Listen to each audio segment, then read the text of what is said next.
Juan Raúl Willimans, el abogado a cargo de la defensa, representa a la familia Cholalés. Han surgido varias novedades en los últimos días, así que es un gusto recibirte. Juan Raúl, ¿cómo te va? Muy bien, muchas gracias. Bienvenido. Bueno, Gracias. ¿en qué estado está la causa hoy?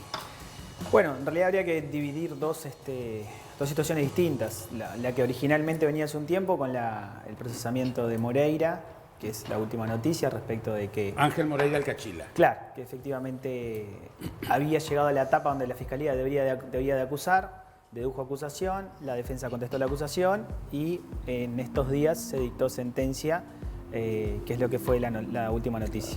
Independientemente de eso está la investigación que se lleva de forma paralela, que se venía llevando respecto de quiénes más habían participado, y ahí es que se logra dar con Sena, que es la persona... que hoy está, digamos... Que hoy está procesada con prisión también por un homicidio muy especialmente agravado, que es la persona que dejó su huella genética, ¿no?, su sangre en las pertenencias de Lola. Estos caminos venían separadamente así por un tema cronológico, porque originalmente el fiscal Vaz había pedido el procesamiento de Moreira, entendiendo que tenía elementos suficientes como para esa imputación. Hacía 3 años que estaba detenido. Exactamente. Después la fiscal Pereira entendió que debía acusar por encubrimiento y hizo una acusación fiscal muy fundada, que la defensa contestó.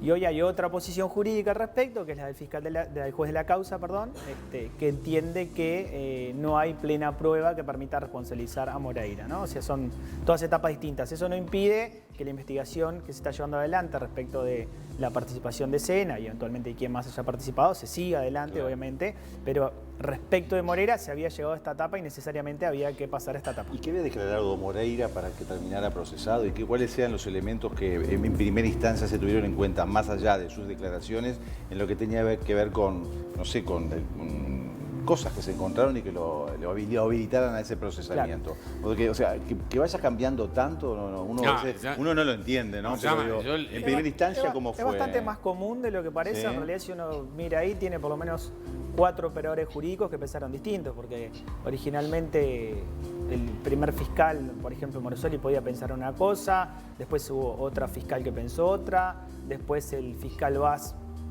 que es básicamente la teoría del caso que apoya a la familia, en la que la familia se siente más identificada, pensó otra y, repito, en su pedido de procesamiento reunió lo que entendían eran elementos de convicción suficientes para ubicar a Moreira en la escena del crimen y llamarlo a responsabilidad. Después Pereira es otra fiscal, porque ustedes saben que esto va cambiando en función de simplemente pero esos traslados. Elementos, ¿por dónde iban esos Eso, la diferencia está en los criterios de valoración de la prueba que se pueden llegar a tener. Distintos operadores jurídicos pueden tener distintos criterios de valoración de la prueba. De hecho, el juez de la causa, en su sentencia, tiene otro criterio de valoración de la prueba distinto. El tema de las certezas. O sea, este Cachila tuvo 3 años preso porque todas las circunstancias que se daban llevaban a que un tipo que declara textualmente, ¿no?, que viajó a Canelones y le dice a la vecina que esa es la llamada original, ¿no?, que motiva la detención de este hombre. Me tengo que vender todo porque me mandé una macana con una chiquilina en balizas y tengo que desaparecer. Eso, sumado a que la pareja misma, ella decía, quedó muy raro, quedó escondido, no quería, vendió todo. Es 1 más 1 es 2, lo procesan. Yo lo que no entiendo es cómo ahora el juez, que me imagino que no tiene interés, no debe ser ni pariente del Cachila, ni amigo del Cachila, entiende que no hay certezas para ubicarlo a este hombre, a Cachila, en el lugar. Cuando hace una descripción del lugar donde meten, en esa cueva que meten a Lola, una descripción perfecta, cuenta que había caballos, que había un árbol, o sea que si viene un mitómano, como se dice, que inventaba cosas y que estaba drogado, y que estaba drogado, estaba la primera vez, bueno, estaba más drogado. ¿Cómo puede inventar y invocarle tanto, no? Tiene que ver, junto con lo de Martín, tiene que ver con las declaraciones del hombre que realmente terminó imputado finalmente, diciendo que no lo conocía. No, el juez, sí, en la sentencia también utiliza el juez parte de sus argumentos, planteando que a la persona imputada, que dejó su sangre ahí, se le muestra en imagen y se lo confronta y se le pregunta si lo conoce. Y la persona dice que no. Lo que pasa que, la persona que dejó su huella genética ahí hasta ahora nunca colaboró. En realidad, en la causa nunca colaboró nadie. Nadie. O sea, nunca nadie realmente dijo lo que... Sí, yo lo hice. Lo que es, por lo menos lo que entendemos que pueden saber. De hecho, la propia persona, para explicar por qué su sangre está ahí mezclada con la de la víctima, hace una explicación bastante irracional de eso. Estupidez. Entonces, la pregunta es si efectivamente es relevante que esa persona, Sena, no conozca a Moreira o en realidad es parte de una estrategia defensiva lógica que es no están obligados a autoincriminarse. Los imputados no tienen ninguna obligación de autoincriminarse y lógicamente pueden tener la estrategia que desee para no aportar a la causa. Entonces, ¿qué piensa la familia de lo que sucedió con Moreira? La familia está en una situación compleja porque esto se tramita por el viejo Código del Proceso Penal, donde las potestades de la víctima están muy, muy limitadas, casi nulas diría yo. Entonces la familia en realidad, como decía hace un rato, está más cerca de la posición del fiscal Jorge Vaz, incluso de la posición en todo caso de Pereira, que creen que Moreira es responsable. Y si bien, porque son personas muy respetuosas, respetan el fallo, no necesariamente lo comparten y esperan que la Fiscalía apele ese fallo y le dé la garantía de que vaya a un tribunal de apelaciones con todas las garantías de que vaya a un tribunal de alzada con mayor jerarquía para que revise ese fallo. ¿Por qué digo espera de la Fiscalía? Porque no tiene legitimación la familia para impugnar. O sea, tú como abogado no podés tener ningún acto administrativo para... No, judicial en este caso. Judicial, en el nuevo código está discutido, pero está regulado. Es decir, podemos discutir si sí o si no. De hecho, hay distintas posiciones al respecto. De hecho, la Corte tiene una y cree que las víctimas no pueden apelar la sentencia definitiva en un proceso penal, aún en el nuevo código. En el viejo código ni se discute. No tiene esa facultad. No tiene esa facultad y depende claramente de lo que haga la Fiscalía. ¿Cuáles son los tiempos posibles de acá a una apelación? La Fiscalía tiene que... No apelar, ¿no? En el viejo... Entendemos que sí, que es el compromiso de la Fiscalía de llegar hasta las últimas instancias. No, yo decía que no festeje mucho el Cachila, que puede volver, ¿no? Bueno, decida lo que decida el Poder Judicial, que lo haga en la instancia más alta, o sea, que se apele si es necesario y que se case si es necesario y se llegue a la Corte. Y bueno, el Poder Judicial decidirá, pero por lo menos supongo que la Fiscalía tendrá la tranquilidad de que hizo todo lo posible y la familia tendrá la tranquilidad de que hizo todo lo posible. Si después un tribunal de alzada también entiende que la prueba no es suficiente, bueno, es por lo menos. Pero viste que el juez, te repito, entiendo que el juez está, obviamente, es absolutamente honesto en su gestión y no hay ningún interés particular, ¿no? Y sigue insistiendo que no hay certeza, por más que él diga y haya dicho y haya descrito, que no hay certeza suficiente de ubicarlo a Cachila en el... ¿Vos lo entendés así? No, yo no, pero respeto que todos podemos tener distintos criterios de valoración de los elementos probatorios que hay en un expediente tan ¿Pero complejo. qué tiene que pasar para que lo inculpen?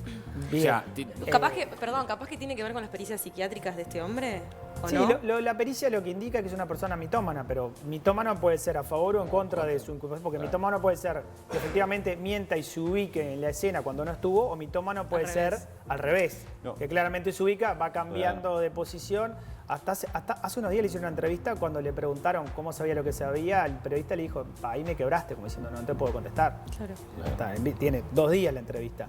O sea, mitómano juega a favor de su absolución o en contra de su absolución, depende. Claro, hay una posibilidad que ni él mismo sepa. No, pero puede pasar eso, ¿no? Sí, puede pasar que hay gente que tenga tan afectado su grado de percepción y tan afectado el punto de vista cognitivo. Pero capaz que puede pasar que haya jueces que miren más, por ejemplo, lo que sea lo tangible, una prueba, algo que lo que pueda ser un relato. Y bueno, porque el relato es un relato. Preferimos la prueba científica. Si todos tenemos un... Capaz que no le dan tanto peso al relato. Lo de Sena es un dato científico. Claro, por eso. Todos vamos prefieren un dato científico. Si yo tengo un ADN que me confirma una cosa, bueno, por supuesto que voy a tener la certeza y la tranquilidad. Sena sigue diciendo que tiene nada que ver, que él no fue.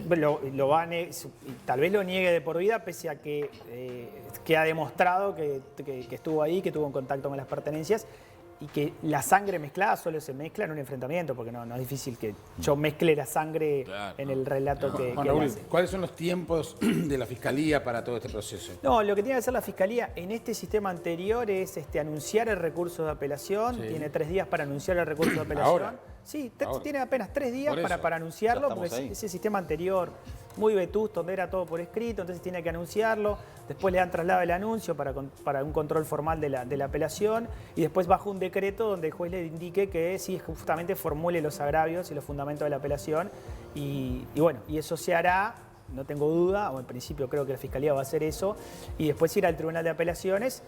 Y todos tendremos, y la familia también, la garantía de que un tribunal de apelaciones revise esta decisión como corresponde. Pero es un trámite de este año, ponerle de segundo semestre. Sí, sí, ¿Sí? del segundo semestre. Bien. Sí, sí, del segundo semestre. Y con respecto a Sena, Con respecto a Sena, está determinado que hay que seguir investigando por el propio juez y se está llevando adelante una investigación para justamente rodear toda la prueba que ya existe, incluso la científica, de más elementos para llegar a esta misma etapa, porque en algún momento se va a dejar de diligenciar prueba y se le va a decir a la fiscal, deduzca acusación fiscal, pídale una condena y haga una calificación delictual concreta, ya no primaria como es en el autoprocesamiento, sino concreta. En este caso, bueno, lo va a imputar por un delito de homicidio muy especialmente agravado, le va a pedir una pena de X tiempo, sería de las penas más altas, ¿no? Va de 15 a 30 del guarismo.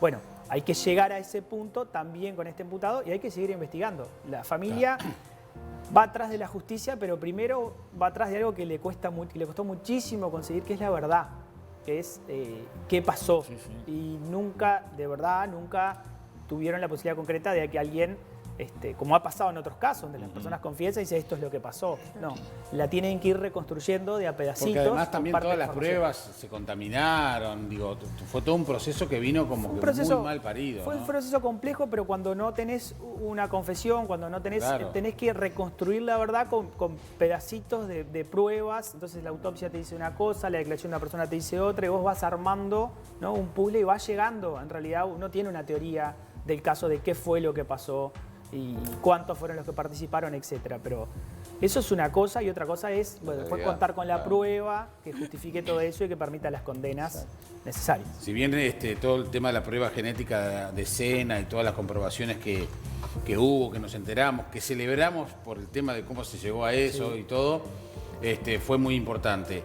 En términos de plazos para que la familia, porque también la familia vino muy satisfecha con todo lo que se había logrado Sí, claro. años después, y ahora también se encuentran con esto, ¿no? O sea, Sí, estaba advertido igual. Nosotros habíamos hablado con la familia, le habíamos hablado con Jorge, con el doctor Barrera, Sí. con Diego, con Adriana, y advertida, quiero decir, sabía que, porque uno tiene que ir adelantando pasos de qué es lo que puede pasar, entonces ellos sabían que esto era una posibilidad y también sabían que pasara lo que pasara, alguien iba a apelar, porque absuelto, apela a la fiscalía, condenado, Claro, está apelaba bien, a la está bien, defensa está bien. y un tribunal de apelaciones lo iba a revisar. Entonces, nosotros intentamos ir preparando, en este caso a estos papás, que son las víctimas, no necesariamente, no porque necesiten, ellos tienen muy claro todo, pero es muy útil cuando uno le cuenta a la víctima lo que va a pasar o lo que puede pasar y le da varios escenarios. Entonces cuando el escenario llega, por lo menos está emocionalmente preparado para esa sorprende, posibilidad. claro. No te sorprende. Exacto. Lo que no te puede pasar es que, no sé, agarra un día la prensa y vea que, no sé, absolvieron a fulano y no sepa nada. Por supuesto que eso no fue así. Nosotros lo llamamos, pero creo que la misma mañana, antes de que saliera, para que cuando saliera la prensa ya estuvieran comunicados, y previo a eso habíamos hablado con los papás muchas veces de que esto era una posibilidad. Como abogado, porque digo, uno lo observa la situación como se está dando.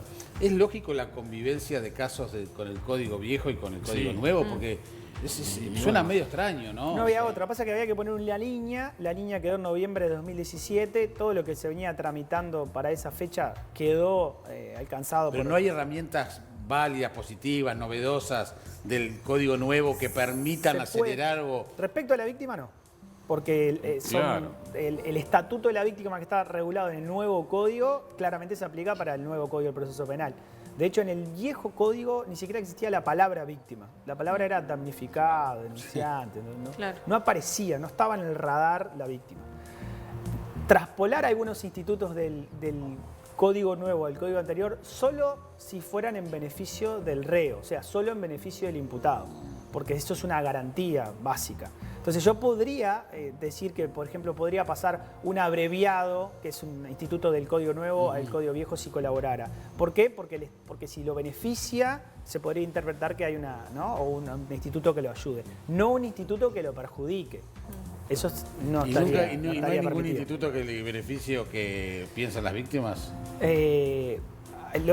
La situación de la víctima cambió y mejoró sustancialmente, pero no podemos, no está permitido trasladar el estatuto actual básicamente al sistema anterior. Claro. O sea que los papás de Lola tuvieron que lidiar con muchas cosas, entre otras con cosas básicas, con el acceso al expediente, por ejemplo. Hoy está claro que la información es un derecho fundamental de las víctimas y tienen derecho a acceder a la información.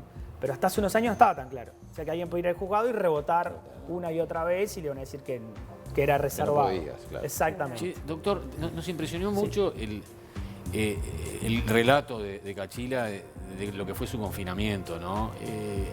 Está terrible la historia, ¿no? Sí, que es mitómano, independiente también, ¿no? claro. Pero son 3 años ahí viviendo en condiciones infrahumanas, ¿no? En el caso de que se apele y ¿vuelve al mismo instituto carcelario o...? Quien decide a dónde va es el INR, porque a veces incluso hasta los imputados creen que hay una posibilidad de que el juzgado decida el lugar de reclusión.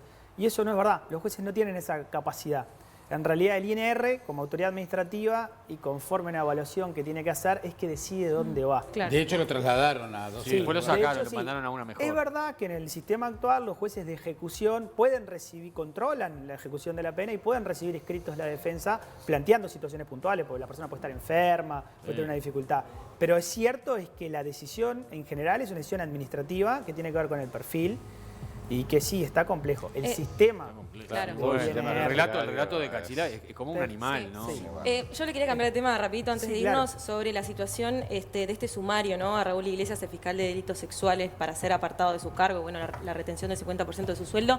¿Cómo lo ves tú siendo abogado de la víctima de esta violación de cordón, que bueno, que estuvo involucrada en este archivo de 300 casos, ¿no? Y que estuvo bastante disputado? ¿Cómo está la situación en el momento y cómo afecta esta resolución del fiscal de corte? En realidad, como tú decís muy bien, la resolución es del fiscal de corte. Lo único que hizo el consultorio en su momento fue, en realidad fue responder a un reclamo de la víctima que patrocinaba de una situación puntual. Nosotros lo que hicimos fue comunicar a la Fiscalía General de esa situación puntual. Que nosotros entendíamos había un incumplimiento de los deberes de protección, cuidado e información que la Fiscalía tiene como institución respecto de las víctimas. O sea, ¿dio mucha información? La Fiscalía, digo, el organismo, porque las personas piensan este fiscal o este fiscal. Claro. En realidad, así como hay un principio de independencia técnica, hay un principio de unidad de acción. La Fiscalía es una sola. Entonces, a nosotros, en realidad, no sé si es el fiscal de cuarto turno o el de quinto. Para nosotros es la Fiscalía. Es la Fiscalía la que tiene el deber de protección, cuidado e información respecto a las víctimas.